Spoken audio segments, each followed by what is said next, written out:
আসসালামু আলাইকুম। আশা করছি সবাই ভালো আছেন। তো সবাইকে আমন্ত্রণ জানাচ্ছি আমার চ্যানেলে নতুন একটা পিঠার রেসিপি দেখার জন্য। আজকে করে দেখাবো তিলের সেকা পুলি পিঠা। খুবই মজার আর খুবই স্বাস্থ্যকর একটা পিঠা। কিভাবে বানাতে হবে চলুন দেখে নেওয়া যাক পুরো প্রস্তুত প্রণালী। পিঠা বানানোর শুরুতেই নিয়েছি এখানে সাদা তিল। আমি হাফ কাপ পরিমাণ সাদা তিল নিয়েছি। এই তিলগুলোকে এখন শুকনা তাওয়ায় টেলে নিতে হবে। চাইলে এখানে কালো তিলও ব্যবহার করা যাবে। হাতের কাছে যেটা পাবেন সেটা দিয়েই কিন্তু পিঠার পুরটা তৈরি করা যাবে। তাওয়াটা গরম করে চুলা আঁচটা কমিয়ে আমি মিডিয়াম টু লো করে রেখে কিছুক্ষণ সময় নিয়ে নেড়ে চেড়ে ব্রাউন কালার করে তিলটাকে টেলে নিয়েছি। এরপরে একটা পাত্রে ঢেলে নিলাম ঠান্ডা করে নেওয়ার জন্য। ঠান্ডা হয়ে যাওয়ার পর ব্লেন্ডারের জারে নিয়ে নিচ্ছি। এখন এগুলোকে আমি গুঁড়ো করে নিব। তিলগুলোকে একদম পাউডার করে নিয়েছি। এখন এই তিল দিয়ে একটা হালুয়া তৈরি করে নিব। তো আমি খেজুরের গুড় ব্যবহার করছি। এখানে হাফ কাপের মতো খেজুরের গুড়ের মধ্যে সামান্য একটু পানি দিয়ে প্রথমে গুড়গুলোকে গলিয়ে নিচ্ছি। আর চাইলে কিন্তু এখানে চিনি ব্যবহার করেও পুরটা তৈরি করা যাবে, তবে খেজুরের গুড় দিলে বেশি ফ্লেভারফুল হয় আর টেস্টও বেশি ভালো হয়। তো 2-3 মিনিটের জন্য ঢেকে দিলাম যেন গুড়টা তাড়াতাড়ি সফট হয়ে আসে। এরপর এর মধ্যে দিয়ে দিচ্ছি ফ্রেশ কোরানো নারকেল 1.5 কাপ পরিমাণ। হাফ টি স্পুনের মতো লবণ দিয়ে দিলাম। এবারে নেড়েচেড়ে মিশিয়ে নিচ্ছি। কিছুক্ষণের জন্য ঢাকা দিয়ে রাখবো যেন গুড়টা গলে যায় আর নারকেলটাও একটু নরম হয়ে আসে। মাঝে আমি নেড়ে দিয়েছিলাম আর কয়েক মিনিটের জন্য ঢাকনা দিয়ে নারকেল আর গুড়টাকে সিদ্ধ করে নিয়েছি। এ পর্যায়ে এর মধ্যে দিয়ে দিব সেই যে গুঁড়ো করে রাখা তিল, সবটাই আমি দিয়ে দিলাম। সাথে 1/3 কাপের মতো পাউডার মিল্ক দিয়ে দিলাম। এবারে একসাথে ভালোভাবে মিশিয়ে নিতে হবে। কিছুক্ষণ নাড়াচাড়া করতে করতেই দেখা যাবে যে এর মধ্যে একটা স্টিকি ভাব চলে এসেছে। সে পর্যায়ে হালুয়াটা নামিয়ে নিতে হবে, মানে বুঝতে হবে যে আমাদের হালুয়াটা রেডি হয়ে গেছে।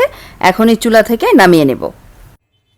পুলি পিঠার কাই তৈরি করার জন্য এখানে আমি 1.5 কাপের মতো পানি আর হাফ টি স্পুনের মতো লবণ দিয়ে ঢাকনা দিয়ে দিলাম বলক ফুটে ওঠার জন্য।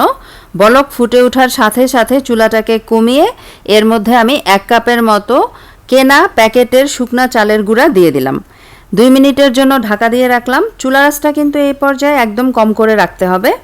এখন চুলাটাকে আমি বন্ধ করে দিয়েছি 2 মিনিট পরে, আর খুব ভালোভাবে পানির সাথে চালের গুঁড়াটাকে মিশিয়ে নিয়েছি। এরকম নরম নরম করে আমাদের কাইটা তৈরি করতে হবে, তাহলেই পিঠাগুলো সফট হবে, আর না হলে কিন্তু শক্ত হয়ে যাবে। আবার পিঠাটা বেলার সময় ফেটেও যাবে, তাই কাইটা যেন নরম হয় সেদিকটা খেয়াল রাখতে হবে।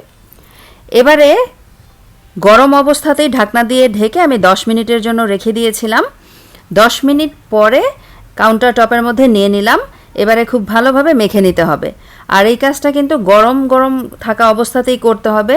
ঠান্ডা হয়ে গেলে এই কাইটা শক্ত হয়ে যাবে, তাহলে কিন্তু মাখানোটা ভালো হবে না বা কাইটা ভালো হবে না, আর রুটিটাও ঠিকমতো বানানো যাবে না, ফেটে যাবে বা ভেঙে যাবে এই আর কি। গরম কাইটা যেহেতু মেখে নিয়েছি, তাই বাটির মধ্যে একটু ঠান্ডা পানি নিয়ে হাতটা একটু ডুবিয়ে তারপরে গরম কাইটা মেখে নিলে যেটা হয় হাতের মধ্যে গরম তাপটা আর লাগে না, তো সেই জন্য আমি পানিটা ব্যবহার করেছি। তো খুব ভালোভাবে কাইটা মেখে নেওয়ার পর 3টা ভাগে ভাগ করে নিয়েছি, মানে বড় বড় 3টা রুটি তৈরি করে পুলি পিঠাগুলো এখন তৈরি করব। বেলার সময় বেলার সুবিধার জন্য একটু চালের গুঁড়া ছিটিয়ে তারপরে বেলে নিতে হবে। এবারে সেই তৈরি করে রাখা পুরটা দিয়ে দিচ্ছি। আর বাকি কাজটা কিভাবে করছি এটা আসলে বলে বোঝানোর চেয়ে আপনারা দেখে নিলে ভালো বুঝতে পারবেন।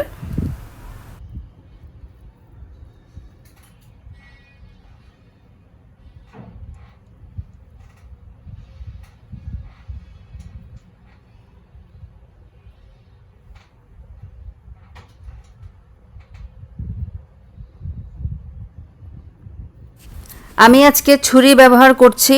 অনেকের কাছে যদি পিঠার ছাঁচ থেকে থাকে সেক্ষেত্রে ছাঁচ ব্যবহার করে পিঠাগুলো বানাতে পারেন। আবার কুকি কাটার দিয়ে রাউন্ড শেপ করেও কিন্তু পিঠাগুলো কেটে নেওয়া যায়। তো যার যেরকম সুবিধা সেভাবেই করে নেওয়া যাবে। 2 পাশ থেকে একটু চেপে সিল করে দিতে হবে যেন খুলে ভিতর থেকে পুরটা বের হয়ে না যায়। এই তো একদম সিম্পল। এইভাবে করে সবগুলো পিঠা আমি বানিয়ে নিব। কুকি কাটার ব্যবহার করে কিভাবে করা যাবে সেটা একটা দেখিয়ে দিচ্ছি।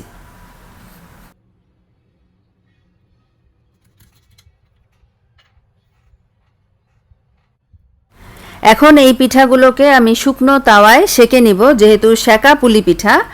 আর চাইলে এই পিঠাগুলোকে ডিপ ফ্রাই করা যাবে, ডুবো তেলে ভেজে নেওয়া যাবে, আবার চাইলে স্টিমেও দেওয়া যাবে। তো যেভাবেই করেন না কেন খেতে কিন্তু ভীষণ মজা লাগে।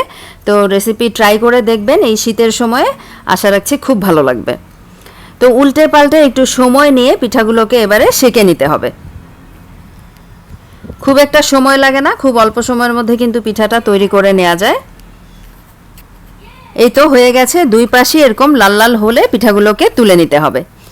এখন একটা পুলি ভিতর থেকে দেখাচ্ছি যে কেমন হয়েছে। এই তো পুরে ভরা দারুণ মজার সেকা পুলি পিঠা। রেসিপি ভালো লাগলে ভিডিওতে একটা লাইক দিয়ে দিবেন, সেই সাথে কমেন্ট করেও জানাতে পারেন। আর পরবর্তী আপডেট পেতে চ্যানেলটাকে সাবস্ক্রাইব করে রাখতে পারেন। আজকে এ পর্যন্তই, আল্লাহ হাফেজ।